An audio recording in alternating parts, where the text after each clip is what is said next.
In our number 10 spot, we have the 800-million-year-old body. Allegedly, in 1969, Soviet scientists stumbled upon something quite extraordinary. A 800-million-year-old human body preserved in a stone tomb was located 70 feet underground by local miners. Apparently, the perfectly preserved body of a beautiful girl was found outside a remote village in Russia. Some people dismiss this claim to be straight out of Snow White and the Seven Dwarfs, but others say that it is authentic and that the scientists conspired to cover this up, as this body alone disproves Charles Darwin's theory of evolution. Ooh, yep, I bet you someone somewhere with money decided, nope, we're covering this one up for sure. This would completely disprove all of what scientists believe about the planet and our human existence, and that is very scary and nerve-wracking. In our number 9 spot, we have the Chandar slab, also known as the Dashka stone. This stone was found in 1999 in South Urals, and it appears to be a 3D map of the Urals region, which could have only been done using aerial or satellite surveys,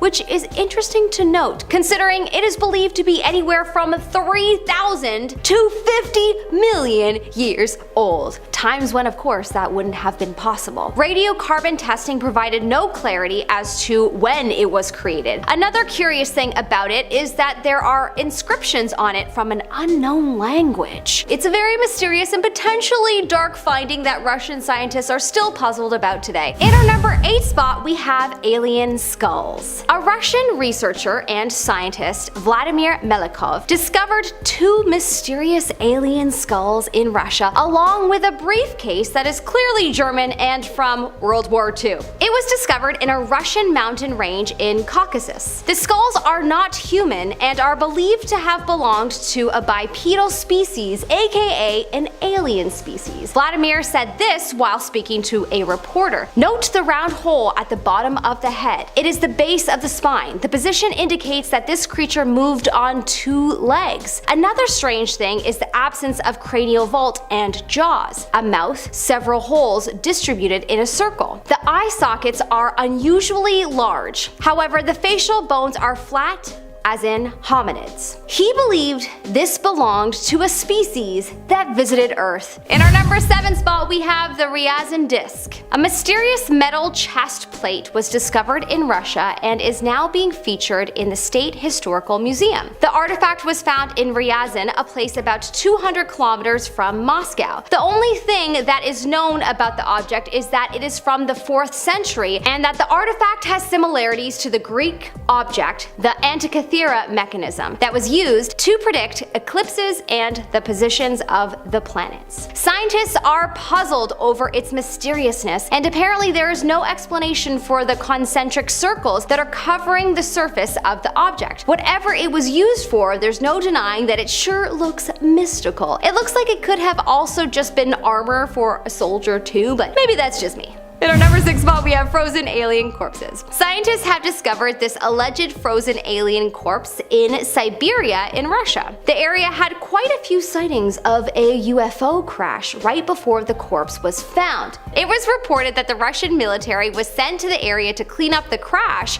and scope out the remains, but they missed the bodies. It was said that the corpse was pretty damaged. It was 2 feet high and part of its right leg was missing. Further investigation is being done on this finding, but this would definitely be a dark finding if proven to be an alien species. In our number 5 spot, we have a deadly disease. Siberia, having quite harsh weather conditions, has frozen a lot of artifacts over the thousands of years, including people. A body was discovered after being frozen for a very long time, and after a thorough analysis of the body, it was found that the body contained the deadly disease smallpox. The cold climate apparently sometimes keeps the body in good condition and therefore keeps the disease alive and active. Apparently there were a lot of bodies buried in Siberia due to the disease, so the people of the area are quite worried about it coming back. Thankfully, the scientists took all of the precautions to make sure that it did not spread. In our number 4 spot, we have the end of the world. What? Scientists have discovered a crater under Siberia, and apparently it's one of the world's largest craters. They are unable to pinpoint how deep the crater is, and apparently nobody is willing to find out as of yet. The crater's diameter is over 200 feet across. It has been dubbed the end of the world. It's a mystery as to how this crater was formed. Of course, the theory is that there was some kind of explosion, and others think it's the work of a meteorite. Could it be a UFO crash? Apparently, an enormous amount of methane was found in the surrounding area, which makes scientists lean more on the meteorite theory. Pretty wild. In our number 3 spot, we have a 3,000-year-old virus. Due to the ice caps melting, a lot of artifacts and centuries-old bodies that were once frozen are melting and being uncovered. Apparently, a few hundred feet under the tundra of Siberia, a virus was discovered. A virus that is 30,000 years old. And no, we do not have a cure for this virus. However, it is thankfully not a virus that is a threat to humans, but to amoebas. So at least it's not too big of a concern for us. The finding of this virus has had scientists everywhere wonder what virus may be lurking under the ice caps that we will find in the future.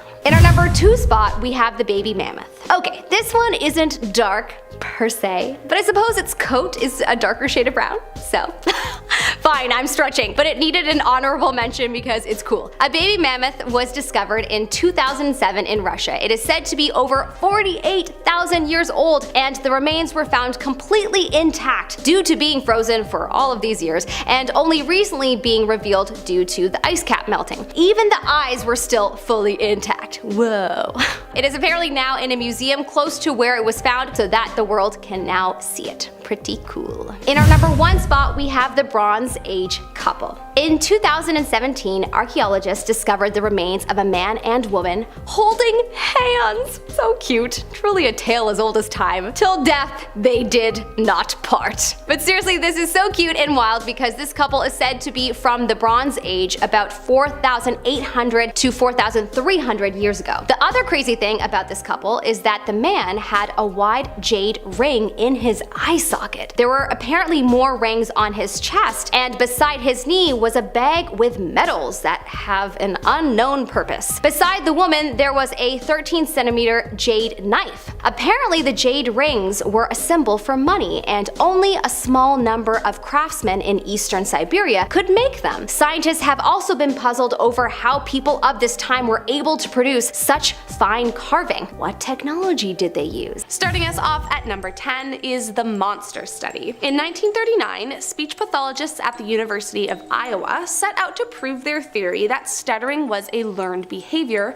that was caused by a child's anxiety towards speaking aloud. So how did they go about testing this theory? Well, for starters, all the subjects were orphans, and they told these impressionable minds that they were going to be receiving speech therapy. From there, they split the 22 orphans down the middle, providing half of the subjects with positive reinforcement and praise of their speech fluency, while the other half was belittled for making any kind of speech imperfections. Essentially, the negative half was told that they were doomed to start stuttering once they began to speak, and then told that they were stuttering even if they weren't. So just straight up mind games. Once the seed was planted, they would sit down with the orphans and insist they did not speak unless they would be able to speak right, meaning without a stutter, despite the fact that most of them never stuttered to begin with. Eventually, the orphans began shutting down, some refusing to speak entirely, all based on a false accusation. The entire experiment caused an insane amount of psychological harm to the students, and some even developed speech impediments through the sheer gaslighting of being told they had one. Coming in at number 9 is the Milgram experiment. Named after the psychologist Stanley Milgram, who spearheaded the experiment, this study began in the summer of 1961 and looked at testing the limits of obedience. Many academics at the time wanted to take a look into what was at the core of an authoritative personality, and how someone could be swayed to commit something that they didn't want to do simply because they believed they had to. Once the study began, 2 groups were made. One group was assigned to be actors, and the other group was tasked with shocking the person in the room after they answered a question wrong. What group 2 didn't know was that group 1 was not actually being shocked, just acting as if they were. As it turns out, an incredibly high proportion of the subjects continued to shock the group despite thinking they were hurting them, simply because they felt they had no other choice. But later, another scientist thought the experiment needed to be amped up, as he hypothesized people could have felt the victims were faking it. This new study included real-life dogs as the subjects being shocked, and test subjects apparently openly wept while still following orders to shock the dogs. I mean, first of all, why bring the sweet puppies into this? And secondly, the psychological harm that was caused by these people feeling forced to harm others is just evil. Coming in at number 8 is Kurt Blohm. One of the many evil scientists during World War II was Kurt Blohm. And just like the rest of them, he too performed indescribable acts on the prisoners in hopes to further scientific understanding. Or at least, that's what was being said at the time. His main choice of torture was purposefully injecting the prisoners with cancer and typhus. But not because they were looking on how to cure it, no, they literally were looking on how to best cause it. The reason behind that was that Blohm was in charge of all biological warfare in the SS, and so his experiments aimed to find the best way to use these diseases against their enemies, debilitating them. I mean, bio-warfare as a whole is an insane concept. Like, just imagine researching how to best infect your enemies with an incurable disease in order to win a war. It's so wild to me. But what is truly mind-blowing about the whole situation is that despite being arrested and put on the doctor's trial for his evil doings in 1947, and admitting to what he had done, the US intervened in his prosecution for wartime atrocities and got him off the hook. From there, the US Army Chemical Corps hired him to work on biological warfare projects in their country. So not only did he get away with his evil experiments, he continued on with them for another country's benefit. Coming in at number 7 is J. Marion Sims. Widely regarded as the father of modern gynecology, Dr. Sims gained most of his fame from doing experimental surgeries on slave women in the mid-1800s. He's quite a controversial character in medical history for several reasons, because while he did provide advancements like the invention of the speculum and developed new surgical techniques for dealing with the female anatomy, he also performed on unconsenting slaves without anesthesia. And not to mention, the reason he didn't use anesthesia was not because it wasn't available to him. It was because he believed that the operations were, quote, not painful enough to justify the trouble. Further, there were several of his patients who suffered extreme complications. One woman almost died from sepsis after a sponge was left inside her, and another woman was performed on a total of 30 times. Many in the medical community have condemned his work, as they feel he was manipulating the social institution of slavery to perform human experimentation, and that despite what he may have discovered, countless women were tortured in order to do so. Coming in at number 6 is Karl Klauberg. Another horrible scientist during World War II. Back in 1942, Klauberg approached Heinrich Himmler, who was a major figure in the German party at the time, and asked if he could receive a large number of women for research purposes. From there, his proposal was accepted, so off to the cruel camp he went. Once he was there, the so-called research began. I mean, truthfully, it was really more human torture under the guise of science. I'm sure you're wondering, just what was Klauberg experimenting? Well, he wanted to figure out how to sterilize women in the most cost-efficient way, so he would inject formaldehyde directly into their stomachs without any painkillers. He experimented on thousands of prisoners, but only 700 survived, although all were left sterile. Now, as I'm sure you can put together, the reason behind this forced sterilization had to do with eugenics, but on top of putting formaldehyde in the victims, he also mentally tortured his patients too. In order to make sure that the experiment had worked, he needed to inseminate them to make sure that they wouldn't conceive. But for an extra layer of cruelty, he would tell his patients that he injected them with animal sperm to try and create a monster. Coming in at number 5, the Tuskegee study. Back in 1932, the United States Public Health Service began to dive into the natural progression of syphilis if left untreated. And while that is very valuable knowledge to know about in order to prevent complications in the future, there are definitely better ways to go about it. In this study, 600 poor and illiterate men, of which only 399 previously had syphilis, were hired, and none were told about what the experiment was going to be for, or that they had a life-threatening disease to begin with. The 600 men were instead told that they were actually receiving free healthcare,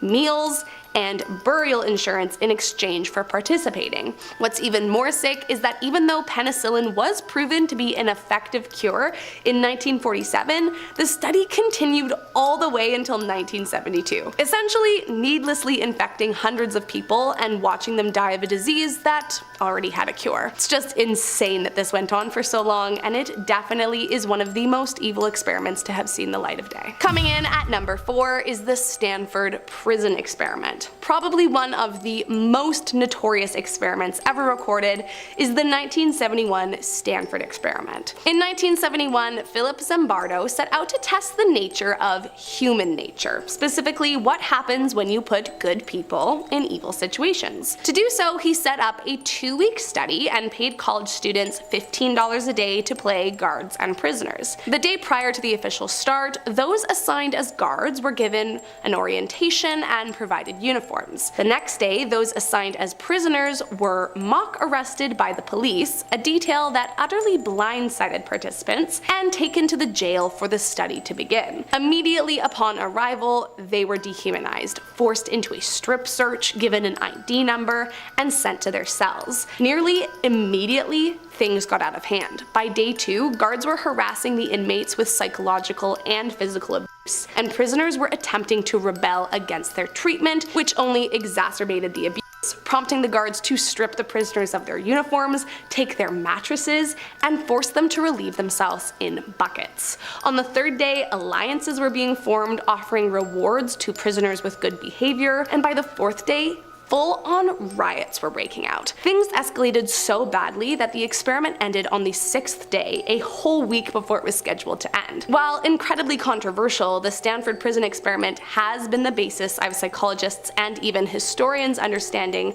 of how even healthy people can become evil when placed in certain situations. Next up at number 3 is the Willowbrook experiments. In the 1950s, one institution ran a very, very dark experiment that I honestly can't quite believe was able to happen even then. The institution was for young disabled people, specifically those deemed to have a mental illness or a mental disorder at the time, and due to highly unsanitary conditions in the institution, many contracted hepatitis. You would think this would maybe make them go, maybe we should tidy up around here, protect those that are under our care. But that was not quite their approach. Instead, Dr. Sal Krugman proposed an experiment to try and develop a vaccine. Now, while I can appreciate the thought that was behind his proposition, rather than testing on the already contracted citizens, they actually began purposefully infecting people with the disease to assist in the experiment. Now, don't get it twisted, there were many folks against this from the start, but ultimately parents of the admitted people gave their permission to affect them and use them in the study, so forth they went. Kind of crazy to believe that someone would actually go along with that, but apparently they didn't seem to care too much about infecting disabled people with a deadly disease. So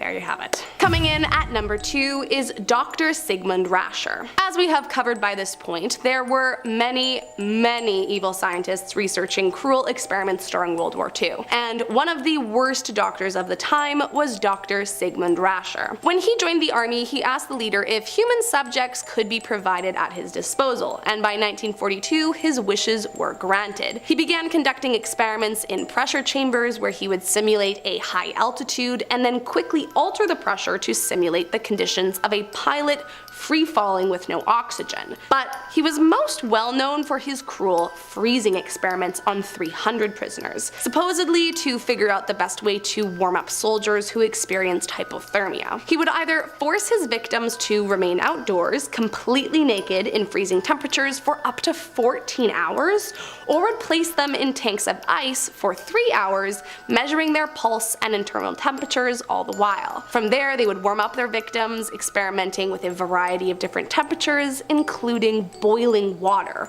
often causing further harm. Along with his other forms of torture, Sigmund would also administer polygal, a substance to aid in blood clotting, and then shoot or amputate a limb on his victim to see the speed at which they would bleed out. I mean, you have to wonder what happens to someone in their life to make them this cruel and evil. And last up today in our number 1 spot is Shiro Ishii and Unit 731. During the 30s and 40s, notorious microbiologist and surgeon Shiro Ishii led the development and application of biological warfare for the infamous Unit 731. Shiro had long awaited to develop biological warfare, something that was against the Geneva Convention at the time, so in 1936, when he was promoted to senior army surgeon and granted full control over Unit 731, Shiro Ishii unleashed all evil. With no one to tell him no, Ishii began his evil experiments on live humans, as he believed he could not get the results he was looking for by testing on animals. Ishii was notorious for injecting his subjects with deadly diseases under the guise of vaccines so that he could watch and study the effects if left untreated, leaving his victims suffering horrifying symptoms and eventually letting them die. But that was only the tip of the iceberg. Victims of his evil experiments would also have limbs amputated and reattached to other parts of their bodies while conscious and without the use of any anesthesia, or be put into pressure chambers until their eyes literally escaped their skull. It's estimated that nearly 10,000 people died at the hands of Shiro Ishii's cruel experiments. But perhaps most insane of all is that after the war ended, he was never charged with any war crimes, as he traded the information obtained from his experiments for immunity and lived out the remainder of his life in Japan a free man. Starting off in our number 10 spot, we have the earthquake detector. In 132 AD, a man named Zhang Hen was able to create the first earthquake detector called the seismoscope. Far ahead of its time, this creation was incredibly accurate and is actually comparable in efficiency to those that we use now. Apparently, in 138, this tool detected an earthquake that was a ways away, and at the time nobody believed it and dismissed the warning. A few days later, a messenger arrived and asked for help, which confirmed that this thing really did accurately detect an earthquake and where it was coming from. Researchers still aren't sure exactly how it works, which is so crazy, but I guess some things are just meant to be a mystery. In our number 9 spot today, we have the Gangkar Puensum.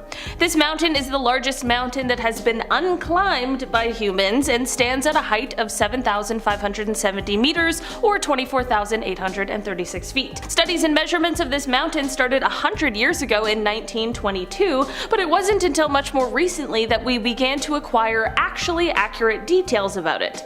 The name of the mountain means White Peak of the Three Spiritual Brothers, which becomes an important part of why this mountain remains unclimbed. In 1983, the mountain became open for mountaineering, but between 1985 and 1986, there were 4 separate expeditions who tried to summit it and failed. Part of the reason why these expeditions failed were because there were disputes on the location and there was just inaccurate information, so the first group who tried to summit it couldn't even find the mountain at all. In 1994, the climbing of mountains in Bhutan higher than 6,000 meters became prohibited due to spiritual beliefs, and in 2003, mountaineering became prohibited entirely. This is why the mountain remains unsummited, and while I'm sure it would be an amazing expedition for climbers, who knows what is going on up there in terms of ecology due to it being left alone. In our number 8 spot today, we have the ancient seabed. A seabed that was once located at the bottom of the Pacific Ocean was found buried hundreds of miles beneath China. This slab of rock once found its home at the top of the lithosphere, which is the outermost layer of the Earth. How did it get hundreds of miles below China? Well, it got pushed down by a neighboring tectonic plate in what is called a subduction event. This discovery was so notable because scientists had never detected a subduction event so deep within the surface of the planet. When they found this rock slab, it was still continuing its descent towards the mantle of the Earth. I wonder if one day it will come back to the surface again. In our number 7 spot today, we have a gibbon skull. Gibbons are a type of ape that are often characterized by their swinging ability coupled with their loud, bright calls, and the 8th century Chinese poet Li Bai described their voices as they swung past the Yangtze River. But here's the thing. Today, there are no gibbons that live anywhere near the river. Also, the gibbons that exist now have different fur patterns from the ones that are often depicted in classical Chinese paintings. This has led experts to believe that there must have been another kind of gibbon that has now vanished, and physical evidence of this gibbon might have turned up in the most unexpected place: a tomb.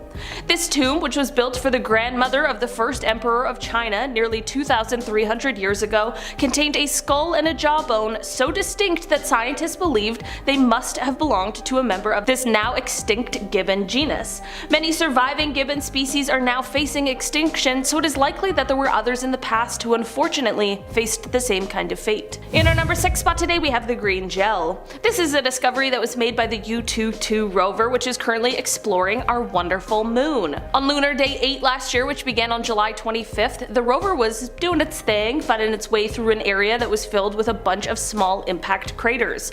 On July 28th, as the team here on Earth was preparing to power down the rover for its little midday nap, which is meant to protect the machine from high temperatures and radiation from the sun, one member of the team was checking over some images that were taken by the rover's main camera, and they spotted a small crater that seemed like it contained some sort of material that had a color and a sort of luster that was significantly different from the lunar area surrounding it. The team then changed the plans they had for the rover and decided that instead of going west, which was next on the schedule, they would instead take a little detour to check out this mystery material.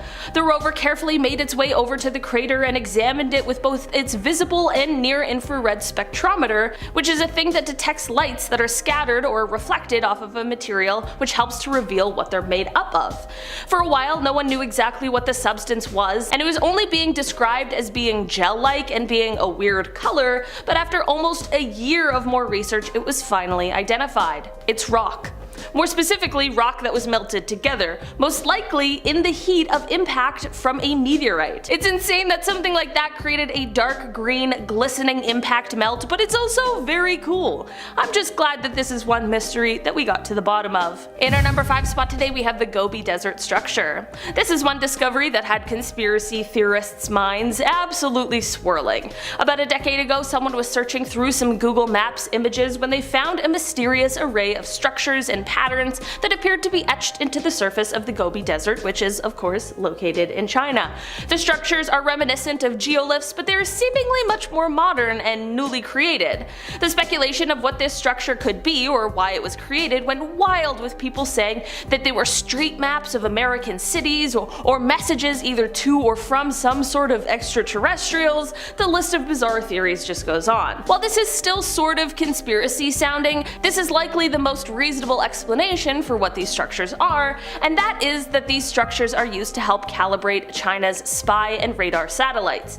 To be fair, this does make a lot of sense, and I don't have any other ideas on what it could be for, so. In our number 4 spot today, we have the droughts. Ancient drawings and writings were found covering the walls of the Diyu Cave, which is located in central China, and a lot of them detail different droughts and such that were experienced during the time of their writing. According to these drawings, people would come to the cave for either water or to pray for rain in times of drought. The writings reveal some of the horrors that the people of the time experienced while going through these periods of drought, including severe starvation, social instability, and conflict between government and citizens. While these cave writings show us a difficult time in history, researchers say that the stalagmites that were also found in the cave might show a grim prediction for the future. Since these are formed by dripping water and they form sort of rings, like how trees do, and these rings can give us insights into different things. Based on the patterns of these rings, scientists were able to corroborate the things that the cave writings were saying, but they were also able to make a grim prediction for the future, which is that unfortunately the region may again see one of these catastrophic droughts, this time in the late 2030s. In our number 3 spot today, we have the ruins. Taking over our number 3 spot today, we have the most recent discovery on this list. While archaeologists were digging at one of the most important archaeological sites in China just earlier this year, they found a bronze altar as well as a dragon with a pig's nose, among many other things, in a couple of the sacrificial pits that are seen at this site. In fact, they said the findings were made in sacrificial pits 7 and 8, to which I have to ask, how many are there? Another highlight of the new finds was a bronze box with a tortoise-shaped lid. Inside, this box contained jade artifacts, and even traces of silk fabric were found around it. These finds are so astonishing because every little piece gives us so much insight into the buried secrets of the ancient Chinese civilization. In our number 2 spot today, we have an ancient mystery. While excavating a tomb in China, the team discovered the skeleton of a young man that was riddled with wounds, giving clues as to how he died. The man is estimated to have been about 25 years old at the time of his death, and it is thought that he was harmed and then thrown into the tomb raider's shaft while still alive, which is absolutely gruesome. It is believed that this crime took place between 640 and 680 AD. It appears as though he wasn't a thief because the shaft had begun to be refilled with soil by the time of his death, so we really aren't sure why this young man met this cruel fate. As a true crime enthusiast myself, this is absolutely fascinating, and I wish we could find some answers to bring this guy's story full circle, but sometimes these things are just destined to stay a secret. In our number 1 spot today, we have the palace. Archaeologists and researchers were certainly baffled a few years ago when they were digging beneath the foundation of the Lifang Pagoda, which sits on Lifang Mountain. Well, digging isn't exactly the right word. To be honest, there was a huge stone, or boulder, that weighed over 1,500 pounds that was lifted away, which then revealed a stone tablet. Once this tablet was lifted, it revealed a huge underground palace. Inside this palace, researchers found many hidden treasures that included a Buddhist statue, bronze mirrors, coins, and there was also a rusty iron case that was found during the initial discovery, which researchers believe held many relics. The pagoda that sat on top of this hidden palace was first completed in 976 AD, so it is thought that this area remained untouched from at least then until its modern discovery. Starting us off at number 10 is the old classic from pulp culture, aliens. While the first one isn't much of a real discovery, it is becoming much more prominent these days. If you have tuned into any of our channels or sister channels and recently watched any of those videos, I'm sure you have heard us talk about aliens ad nauseum. But that's because of all the new strange UFO sightings that are now being declassified, as well as being treated with respect and dignity for the first time ever. However, there are countless ufologists that will say they believe aliens are trying to contact us to help us rather than end us. That being said, there are also countless other scientists who are out there who theorize that if we were to make contact with an intelligent extraterrestrial species, we might be in deep trouble. They could be here to take advantage of Earth's natural resources and could swat us away like a fly in a diner, or attempt to colonize our planet with or without our permission, or lastly, we could even destroy ourselves with the answer to, are we alone in the universe? The late physicist named Gerard O'Neill in a 1979 interview stated, "Advanced Western civilization has had a destructive effect on all primitive civilizations it has come into contact with, even in those cases where every attempt was made to protect and guard the primitive civilization. I don't see any reason why the same thing would not happen to us." I don't know, man. I'm hoping that if the answer to are we alone in this universe is answered within my lifetime, I'm really hoping it doesn't go down like that. At number 9, we have one that might seem obvious, but nuclear war.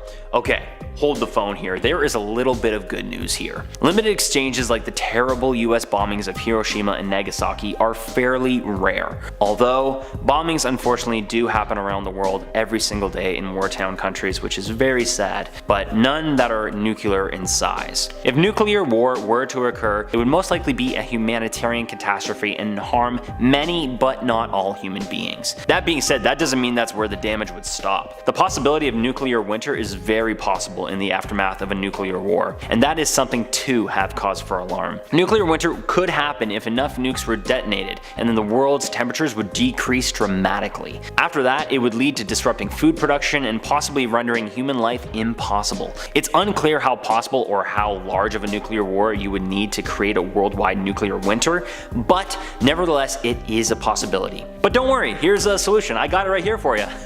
Stop destroying each other. Wow. Would you look at that? I'm a freaking genius. At number 8, we have the reversal of the Earth's magnetic field. Every few 100,000 years or so, the Earth's magnetic field dwindles to practically nothing for almost half a century, and then reappears with the North and South poles flipped. The last time this happened was about 780,000 years ago though, which means we might just be overdue for a complete reversal of our poles. You hear that, Santa? It's time to relocate, buddy. What is currently alarming is that over the last century, the strength of Earth's magnetic fields have decreased by 5%. But why is this a worry in a world filled with GPS systems and people who will take take you anywhere you want anyway? Well, the magnetic fields deflect particle storms and cosmic rays from the sun. Without Earth's magnetic protection, these particles could strike Earth's atmosphere and eat at an already disappearing ozone layer. So if the 5% decrease is of any concern, maybe we better keep an eye on our compasses and start joining Earth's millionaires up in space. At number 7, we have the vacuum collapse. In Kurt Vonnegut's classic book Cat's Cradle, Vonnegut popularized the idea of Ice 9, a fictional form of water that is much more stable and is a solid at room temperature. If someone unleashed a bit of it, then all of Earth's water transformed to Ice 9 and would freeze all over Earth. In the early history of the universe, based off a leading cosmological model, space was filled with energy. This state of energy was called a false vacuum and was highly precarious. A new, more stable vacuum appeared, and just like Ice 9, it completely took over. This caused an incredible blast of energy, which caused a runaway expansion of the cosmos. Even though it is unlikely, it is possible that an even more stable vacuum exists. As this universe expands and cools, tiny bubbles of this new vacuum could appear and spread at the speed of light. The laws of physics would change in their wake, and a huge blast of energy would crash everything as we know it into tiny little space crumbs. Like I said, it is not very likely, but it is a strange discovery nonetheless. Scientists are much more worried for our number 6 spot. At number 6, we have rogue black holes. Not sure how many of you know about this, but our galaxy is filled with black holes. You know, just collapsed stellar corpses about 10 to 24 times as massive as the sun, you know, those things. How many of those are there though? Well, that's a good question. It is estimated that in our very own Milky Way galaxy that there are about 10 million of these things. These cosmic wonders are cause for alarm because their gravity is so strong that they can swallow just about anything in its path. The black hole wouldn't have to come that close to Earth either to cause a massive swallowing of everything we know. Or even just passing through our solar system, these black holes could distort all of our planet's orbits, and Earth could get caught in an elliptical path that would send our climate out of whack, or even us spiraling into space out of our natural orbit. That sounds pretty scary to me. Also, just the realization that if Earth moved out of its habitable zone, we could all be done for good. I can't think about that anymore. That's gonna give me lots of nightmares. Coming in hot at our halfway point at number 5, just like the dinosaurs, we have asteroids, and I ain't talking about the video game. I'm talking about the massive space rocks hurtling through space and possibly crashing into our planet. It happened 66 million years ago, and honestly, it could happen again. Asteroids and space rocks have close calls with our planet all the time, and even small meteors and things like that hit Earth all of the time as well. Most of the time though, they burn up in the atmosphere upon entry, as well as they fall into our oceans. However, large ones can still be out there, and luckily for us, NASA is fairly confident in its ability to track these large space rocks. Scientists have recently, back in 2018, strengthened their fight against this unlikely but catastrophic event. They have better detection services now, as well as have plans to rocket a space vehicle into space at the asteroid to change its course. How sweet is that? However, that has not been tested yet, as well as if one were to get to a big enough size, it wouldn't really matter anyway. So for the time being, let's just keep our fingers, toes, and whatever the hell else that we can cross so that this does not happen. At number 4, we have super volcanoes. Fun fact, there are some out there who actually believe that it was a super volcano explosion that killed the dinosaurs and not the large asteroid I previously talked about. But that being said, most evidence still does point to a massive asteroid, and I'm going to go with the majority of scientists on this one because that's the smart thing to do. Anyway, the Permian-Triassic extinction event that rendered almost 90% of the Earth's species extinct is actually believed to have been caused by a mega eruption. Eruptions can cause significant global cooling as well as disruption to agricultural production around the world. However, one of super proportions is incredibly unlikely. That being said, there would be no way to stop it. So that's fun. You know, as of right now, like I said though, it is unlikely that this will happen during the existence of humans, but like with most things, it's not the immediate impact of the event, it's the lasting effects on the environment that could render the end to all of us. Starting us off in our top 3, at number 3 we have AI. That's right, just like all those crazy movies have taught us growing up, many do fear our biggest downfall coming from our own electronic cyborg hands. The fear is that once these AIs become intelligent enough to teach themselves computer science, they could use that knowledge to improve themselves, creating a spiral of increasing intelligence and finally taking over everything and everyone as we know it. Even the late great Stephen Hawking warned the world against AI back in 2014. Hawking stated, "It would would take off on its own and redesign itself at an ever-increasing rate.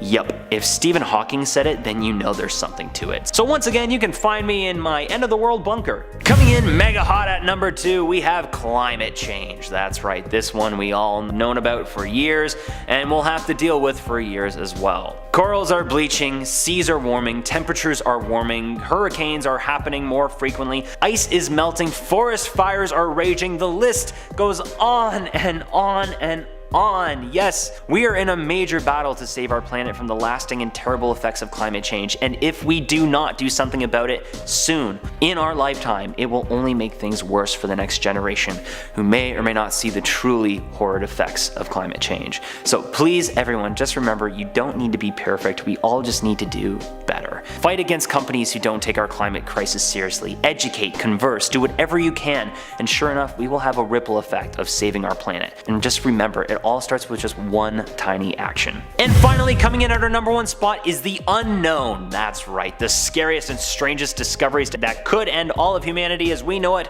are the ones that haven't even been thought of or discovered yet. I don't even want to think of what else could be out there after going through this list today, but if one thing is for certain, it's that most of these we have control over, and we should most definitely take control over. Like I said earlier, see what happens when we all start looking out for each other in the smallest and most unexpected places. It creates a ripple effect and leaves us just a little bit better off. Unless it's an asteroid or a supervolcano, then we're all In our number 10 spot, we have Brendan Fraser and Josh Hutcherson on their journey to the center of the Earth. Just kidding! In our number 10 spot, we have the Atlantis Massif Drill. On a journey to the center of the Earth through the seafloor, you would first go through the sediment, and then a layer of basalt, and then you would hit the gabbroic layer, which is the layer directly above the mantle. We have gone through to this layer before, but because of the fact that the basalt is hard to get through, it's not done often. In 2010, a team of scientists led by Stephen Giovanni of Oregon State University drilled down into the Atlantis Massif. This spot was chosen specifically because of the fact that the tectonic activity below this submerged mountain caused the gabbroic layer to be pushed up within 70 meters of the sea floor, which made this spot the easiest to reach. So, on this mission, the team was able to drill 1,391 meters down where the temperatures reach 102 degrees Celsius, and here they found life. They found communities of bacteria that were quite a surprise. Stephen had previously found life in the form of microorganisms at the basalt layer during previous research missions, and it was expected that a similar type of life would be found here, but it was actually very different. At the moment, it is believed that this bacteria may have found its way down there from more shallow regions rather than having evolved inside of the crust. In our number 9 spot today, we have a mountain range. What if I told you that you currently might be unknowingly standing on top of a mountain? An inside Earth mountain, of course, which I'm sure is the sciencey term for it. Subterranean mountains exist beneath our feet as a part of the layered structure that exists inside of our beautiful Earth. Scientists were able to get a better look at these mountains using the seismic waves from multiple big earthquakes, and based on the most recent evidence, they know that not only are some of these mountains taller than Mount Everest, but they are also extremely rugged mountains. I know these mountains don't sit in the crust and instead exist in a transition zone between the upper and lower mantle, but we had to talk about them today still. Discoveries like this are super important because they can give scientists insight onto how the planet formed and how it functions. It might also give us some clues as to why the Earth is a bit of a chemical oddball in terms of planets. In our number 8 spot today, we have blobs. About 1,000 kilometers into the Earth, the layers there are being torn apart by the rising plumes of hot rock. You know, regular inside the Earth stuff. But under these plumes, there are 2 strange blobs, about the size of Australia. Again, I know this one's a little too deep to be in the crust of the Earth, but mysterious blobs inside the Earth need to be talked about. We can't just ignore something like that. These blobs sit at the bottom of the rocky mantle just outside of the molten outer core. They're made of rock like the rest of the mantle is, but they are much more hot and much more dense, and if we can figure out more about them, they could hold some pretty important answers about the history of our planet. The blobs were first spotted in the 1970s, and since then they truly have been baffling to scientists. One of the blobs is underneath Africa and the other is under the Pacific Ocean. Right now, the main debate over these blobs is what exactly they are made of, but that is difficult to answer since we can't ever go there to find out. Maybe one day we'll be able to. In our number 7 spot today, we have the 5th layer. We're traditionally taught that the Earth has 4 main layers: the crust, the mantle, the outer core, and the inner core. I mean, at least this is what I was taught, but there is a team from the Australian National University who, last year, confirmed the existence of what is being called Earth's innermost inner core. The idea of this layer had been around for a while, but the data to prove it was previously lacking.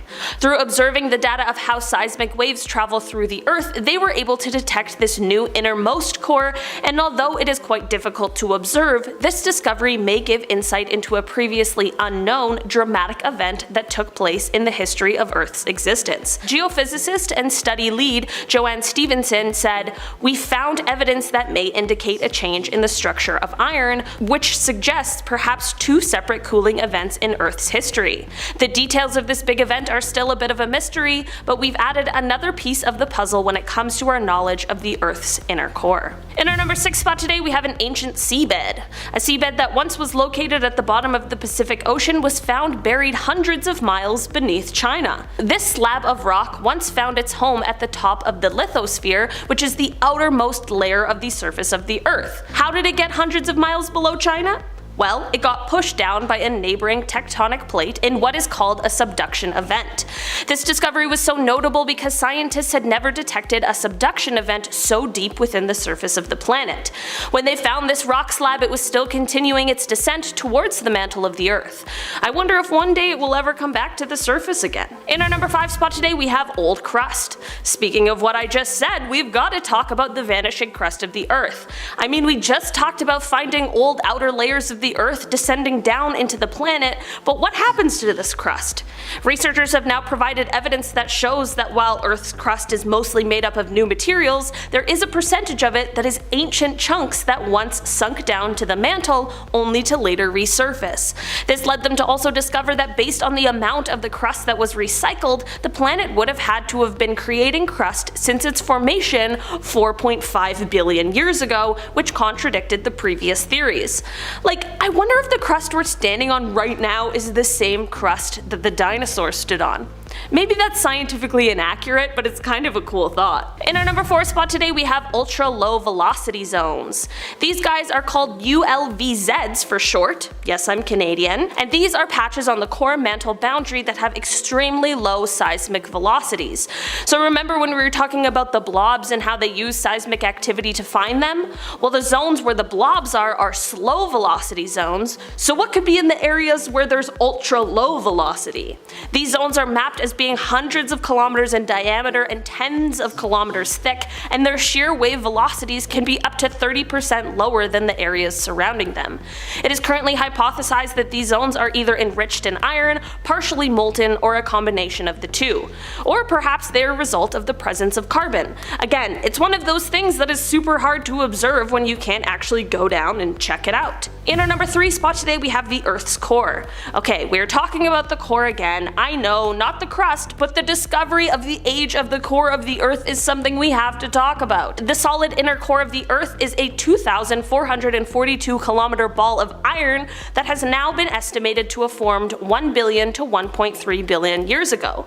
Scientists were able to recreate the conditions found in the core on a teeny tiny scale, and this allowed them to be able to calculate how long it would take for a blob of molten iron to build up to the core's current size. The window of time that they found lined up nicely with the known changes and fluctuations in the magnetic field of the Earth, which increased greatly in strength about 1 billion to 1.5 billion years ago. It is possible that the crystallization of the inner core may have been responsible for the strengthening of the magnetism because the process would have released heat into the outer core, and this heat would drive the churning motion of the liquid, which would then power the magnetic field. This discovery came just last year in 2020, and it absolutely rocked the scientific community. I just love science. In our number 2 spot today, we have an ocean. Researchers from Northwestern University and the University of Mexico report that there is evidence that there may be oceans worth of water deep below the United States. Well, not exactly liquid water as we know it up here, but the water is located within the rock deep inside the mantle of the Earth, and this just may be the Earth's largest water reservoir. Part of what makes our planet so livable is the liquid water on our surface, and for a long time researchers have been trying to figure out just how much water exists on our Earth, and that includes both the oceans we see and the reservoirs we can't. These researchers found deep pockets of magma about 400 miles beneath North America, and this is thought to likely be a signature of the presence of water. This discovery would suggest that water from the surface can be brought down deep into the Earth by tectonic plates, where it will then eventually cause the partial melting of rocks within the mantle. This discovery is extremely helpful in finding answers to the question of the vast amounts of water on our planet and where the missing deep water has been. For a long time, scientists have speculated that there is water trapped in the rocky mantle, but this is the first time someone has been able to show some direct evidence of that. In our number 1 spot today, we have structures. It has become abundantly clear to me that seismic waves are an extremely important part of the discoveries from within the Earth. Using a machine algorithm that was actually intended to analyze distant galaxies, researchers were able to instead learn something about what was going on inside of our own planet. Using this technique, they found 2 separate unidentified structures deep within our Earth. One is located under the Marquesas Islands and had never been previously detected, while the other is located beneath Hawaii, and it was found to have been much larger than what was previously thought. The first one I mentioned was found because it was in a mega ULVZ zone, and it is believed that both of these structures are made up of some sort of exotic materials that date all the way back to a time before the Earth even had a moon. That's crazy. An Earth with no moon on it is not an Earth I want to live on. It is thought that these structures might be partially melted material that comes from at least 4 billion years ago. This showed that it is possible mega ULVZs might host primitive geochemical signatures that have been relatively untouched since formation. Kicking off the list at number 10, the discovery of penicillin. Sometimes miracles happen when nobody is looking. That's the key. Alexander Fleming discovered penicillin back in 1928. At the time, he was actually studying Staphylococcus, which is a bacteria that causes infections and boils and all that nasty stuff. But right before Alexander left for a 2-week vacation, he left a petri dish with some of that Staphylococcus behind. He left it on the lab table rather than stored away in an incubator. Now, during his well-needed time off, a penicillium mold spore just drifted in there magically, either through the window, up the lab stairwell, some Horton Hears a Who type commute, and the temperature of the room and lack of one Alexander Fleming allowed for the mold to fight back, furthermore preventing that bacteria from growing. He literally changed the world. He discovered this antibacterial substance, and it was only produced by the strains of penicillium. Thank you, or else we'd be a little uncomfortable. Number 9, mass extinction. Are we part of the 6th extinction? Is it happening right now all around us? Most likely. We lose thousands of species each year, and when looking in the past, asteroids and ice ages, sure, they have all something to do with massive extinction level events, of course, but after humans invented the wheel and then discovered fire, things started to change. We kind of caused a lot of bad stuff. In the 1800s, industrialization drove up extinction rates and continues to do so. According to Elizabeth Colbert, across the world, scientists every day are monitoring what could be the largest extinction event since the dinosaurs. That's us, since the dinosaurs. It's like dinosaurs, T-Rex, and then us, equally as bad. What do you know? Arms are a bit longer now, but still, we're up to no good. The way human beings interact with the environment and affect biodiversity could be more deadly than an asteroid hitting the Earth. That's pretty eye-opening. With an ever-climbing list of endangered species, Colbert and the world asked one question. Is it too late to change it? Like, are we screwed?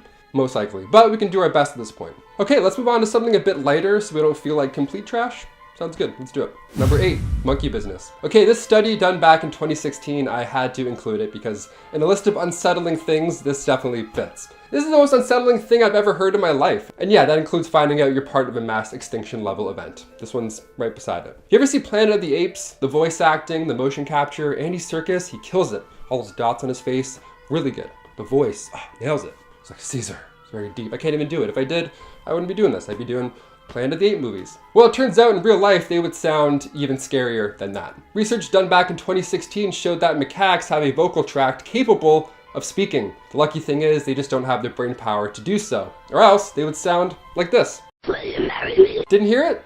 Let's hear it again. Will you marry me? Will you marry me? That's the scariest thing. Imagine a macaque saying that to you. I would politely say, no thank you. I'd be like, no, I'm good, man, thanks. Also, your voice is so deep. Is that laryngitis? What's that? Some vitamins. I was doing fine before I heard this, so I had to bring you down with me. You're welcome. Hit that thumbs up, and also, will you marry me? Number 7, human sacrifice. Archaeology is fascinating, but the digger we deep into the earth, the more we find out about our past. Most of the time, that's not so fun. Our past is pretty shady. Usually these findings are horrible.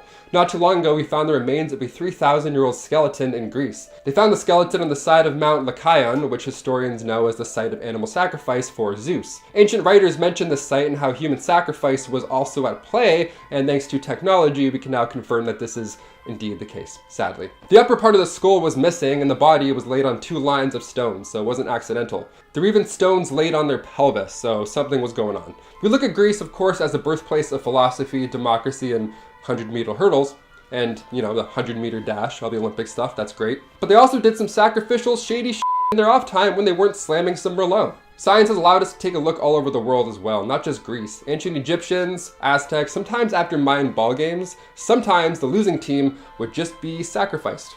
Yeah, good game, good game, good game, good game.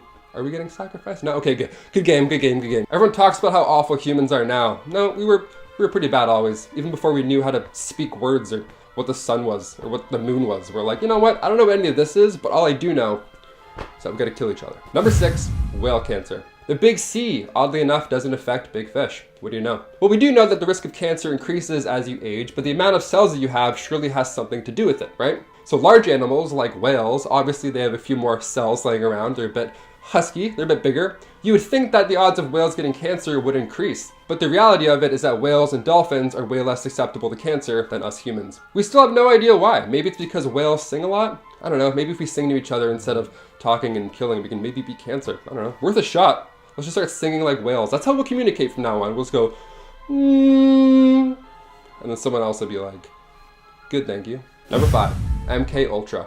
This one always gives me the chills. Many of you have probably heard of this at some point, but if not, well, buckle up. MK Ultra was a secret CIA project that lasted from 1953 to 1973, where they ran hundreds of experiments to US citizens without them knowing, and they gave them LSD, narcotics, anything in attempts to crack mind control, or as they called it, information gathering. It's like when Apple's like, yeah, we're just gonna gather some info real quick and talk to Facebook. We're just gonna gather some information. They're spying, definitely. It's bad shit. In the 50s and 60s, around the Cold War, the United States believed that the Soviets, Chinese, and or the North Korean agents were using mind control. I mean, sure, how else could you explain brainwashed prisoners of war in Korea, right? That's gotta be the only explanation as to why they're acting that way.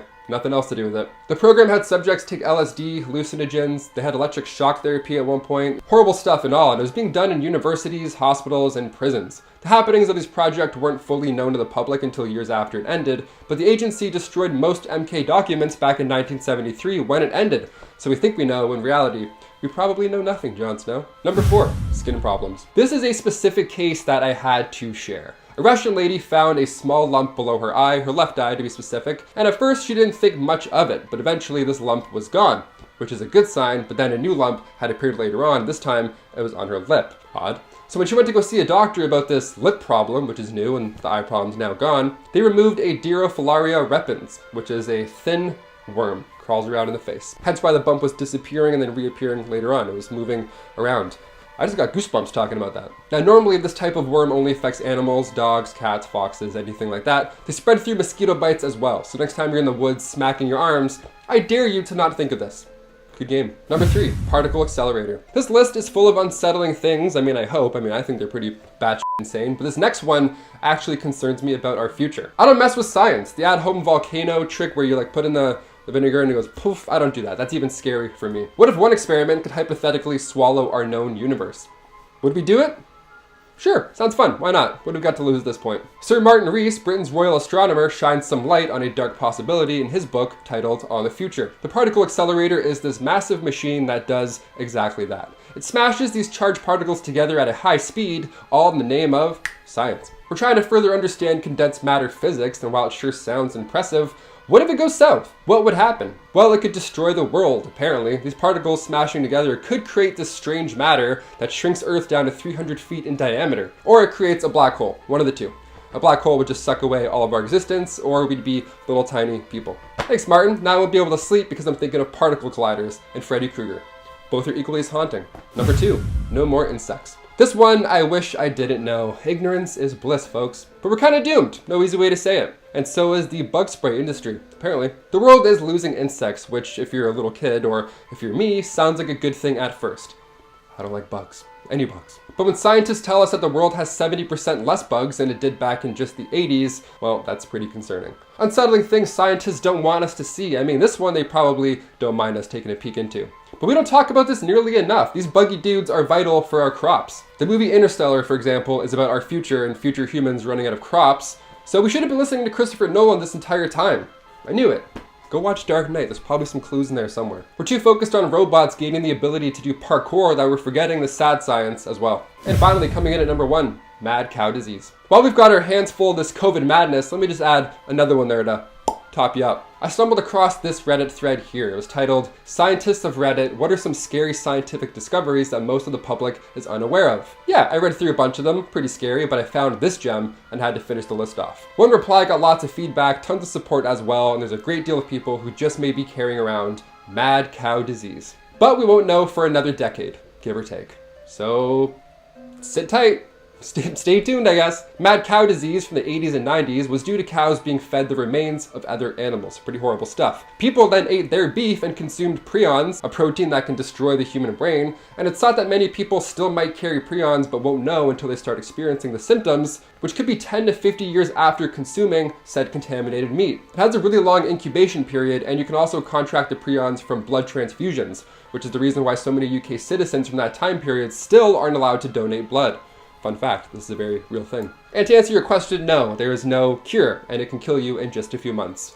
How's that for unsettling? Starting off in our number 10 spot, we have the James Webb Telescope. Christmas definitely came on December 25th this year, especially for those of you out there who are space enthusiasts, and you know that's because the launch of the James Webb Telescope finally happened on Christmas Day itself. If you don't know, the James Webb Telescope is the largest and most powerful telescope ever developed, with its creation beginning back in 1996. The telescope was created with help from NASA, the Canadian Space Agency, and the European Space Agency, and it cost around $500 million to make. The launch of the telescope has been long awaited, as it was delayed more times than Cyberpunk. Other than the fact that we all had to wait with bated breath, the reason this launch is so exciting is because for the next several decades, this telescope will show us parts of the universe that were previously unseeable to us. We'll get a closer look at and a chance to explore other planets, we'll see the birth of stars, and it might even give us a peek into how the very first galaxies were formed. Basically, this thing might show us more about the universe than we've ever had access to before. It is truly magnificent. Right now, the telescope is passing through its most crucial phase, which is the unfurling of the sun protective shield, and if all goes well, which it seems to be thanks to the ground team working on it every step of the way, we are very close to seeing some of the most amazing space discoveries in human history. In our number 9 spot today, we have the malaria vaccine. In October of last year, the World Health Organization made an important announcement when they approved the world's very first malaria vaccine for kids. There's a couple reasons why this deserved a spot on today's list. The first one being because it is the first vaccine against any parasitic disease, which is a step forward for the world of medicine. But more importantly, this vaccine is crucial because malaria is still one of the most dangerous diseases on the entire planet, and it's one that takes the lives of over 500,000 people annually. The new vaccine cost over $750 million to make, and it began being created and tested all the way back in 1987, so it certainly was not an easy road by any means. This new vaccine is meant to fight against the deadliest of the 5 malaria pathogens, and the medicine is given through 4 different injections. Right now, it is estimated that this shot could prevent about 5.3 million malaria cases every single year.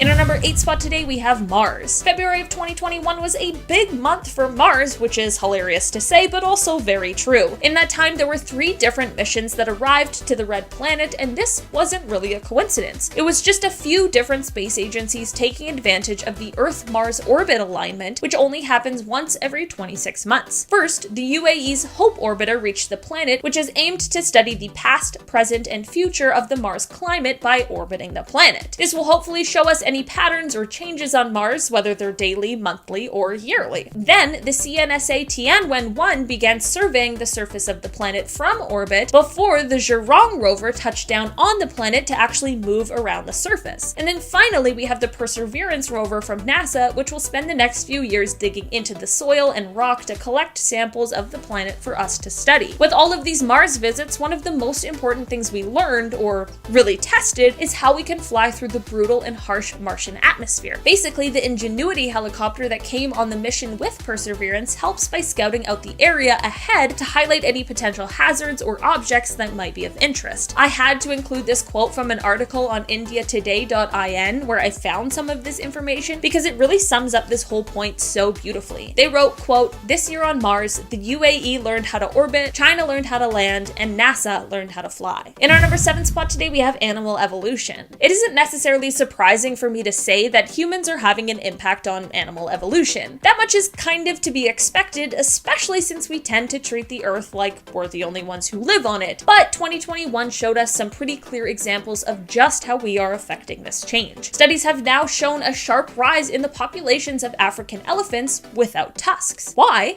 Well, because of poaching, of course. Poachers killed so many elephants with tusks, especially during the Mozambican Civil War from 1977 to 1992, which left the females without tusks more likely to pass on their genes. Another more indirect way that humans are impacting animal evolution is with the changes that we are experiencing in the climate. A study from Trends in Ecology and Evolution has shown that bats are growing to have bigger wings and rabbits are growing to have longer ears, and these are both likely to dissipate more heat into the surrounding area and cool them down. A study in Science Advances suggested that 77 species of birds found in a remote patch of the Amazon rainforest were found to weigh less and have longer wings, most likely as a result of rising temperatures as well as the changes in the rainfall pattern. In our number 6 spot today, we have the early humans. This scientific breakthrough involves one of the earliest human species, Neanderthals. Some very cool paleontologists from Madrid created a 3D model of the ear structure of Neanderthals. That alone is just an unbelievable sentence. Scientists in 2021 recreated the ear structures of an early human species that lived 130,000 to 40,000 years ago. And that's not even the wild, crazy discovery. I love science. So, they created these 3D models and it made them then realize that Neanderthals may have had the ability to speak and hear just like Homo sapiens, which is of course the modern human species. Every year we uncover more and more data and material that challenges what we once thought we knew about the early humans. It is so fascinating and interesting to watch it all unfold. In our number 5 spot today, we have Early Humans Part 2. Remember when I just said 2 seconds ago that every year we learn more that changes what we once believed about the early humans and the history of humans?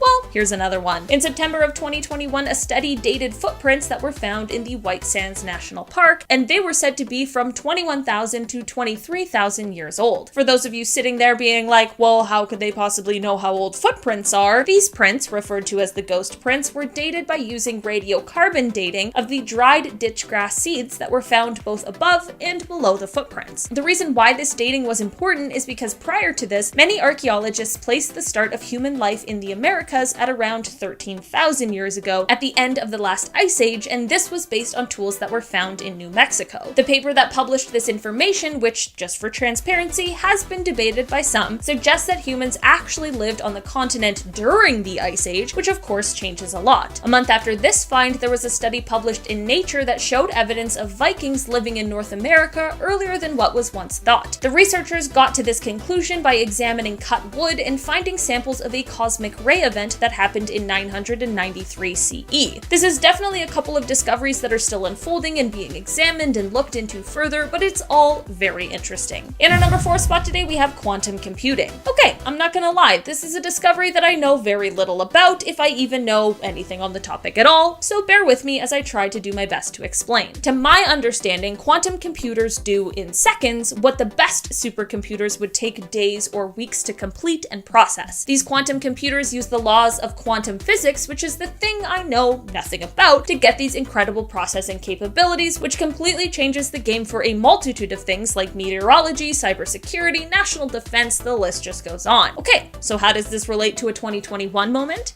Well, in November of last year, IBM launched the 127 Qubit Eagle, which is the most powerful quantum processor ever. Then a company called Quantinum launched a cloud-based cybersecurity platform called Quantum Origin. Meanwhile, I'm in 2022 still trying to figure out what the f the cloud is. This is said to set the stage for quantum computing to start rapidly evolving, so I guess I'm gonna need to catch up. In our number 3 spot today, we have Heart of Titanium. With the understanding that heart disease takes an estimated 17.9 million lives around the world every year, it makes a lot of sense that for over 50 years, doctors have been trying to find a way to build an artificial heart, and 2021 saw us getting the closest we've ever been. An Australian research team called Bivacor built a titanium heart that uses something called spinning disc technology. Basically, it of course doesn't operate like a normal human heart, but instead it tries to one-up and improve the regular old evolution-perfected human heart and give it an even better way to pump blood around the body. It has a circular pump that is suspended between 2 magnets that lives inside of this titanium heart. Right now, there has yet to be a full human trial, which makes sense. These things take a lot of time, and it's certainly better not to rush them. The promising news, though, is that the artificial heart has been successful so far in both scenarios in animal trials, as well as when used temporarily on heart transplant patients. In our number 2 spot today, we have coral reefs. Whether you believe in climate change or not, we can all agree that in the last few decades or so, we've seen a lot of natural disasters. From forest fires to droughts and heat waves. Maybe this is a result of climate change, maybe this is just how things go. I'm not here to argue with you, I'm just here to tell you about how this uptick in natural disasters affects our planet. More specifically, our coral reefs. These kinds of disasters and just the general climate of the Earth has an impact on the temperature of the oceans. This change in temperature has caused the reefs, which we forget are living things, to cast out this kind of symbiotic algae that helps them survive, which is then causing the reefs to bleach and then die. In 2021, a huge report was published from the Global Coral Reef Monitoring Network that showed that the oceans had lost about 14% of their reefs in the last decade. Then another study was later published that showed that there was less than 2% of the Great Barrier Reef that was able to escape bleaching since 1998. And this was all published just months after a different study that suggested that half of all coral reefs have been lost since the 1950s. Unfortunately, our coral reefs are in a lot of danger right now, and it affects more than just the ecology of the ocean. It will also impact us as humans. It impacts fisheries, tourism, coastal developments. I'm not saying that all of these are good reasons to care, but if they're the ones that get someone interested, then I guess it's something worth mentioning. In our number 1 spot today, we have the fireball. On February 28th, 2021, reports came pouring in from across the UK of an unusual streak of light that was seen in the sky. These reports were far behind the UK's Fireball Alliance, though, as their cameras had already picked up the signal and they were already in the midst of estimating its landing site. That's right, this streak of light was a meteor. It's a remnant of our early solar system that has been flying through space at unbelievable speeds until it came down through our atmosphere and ended its long, awesome journey scattered in a bunch of pieces across rural Gloucestershire. Teams were sent out to be responsible for the recovery of the extraterrestrial material, which was found in a family's driveway as well as in a sheep's field nearby. This meteorite is a rare specimen known as primitive carbonaceous chondrite, which is said to contain materials that have been essentially unaltered since the formation of the solar system 4.5 billion years ago. The pieces of this meteorite can give us insights into the building blocks of the planets, and it can potentially give us clues as to how the Earth came to be this wonderful planet that possesses all of the resources necessary to sustain human life.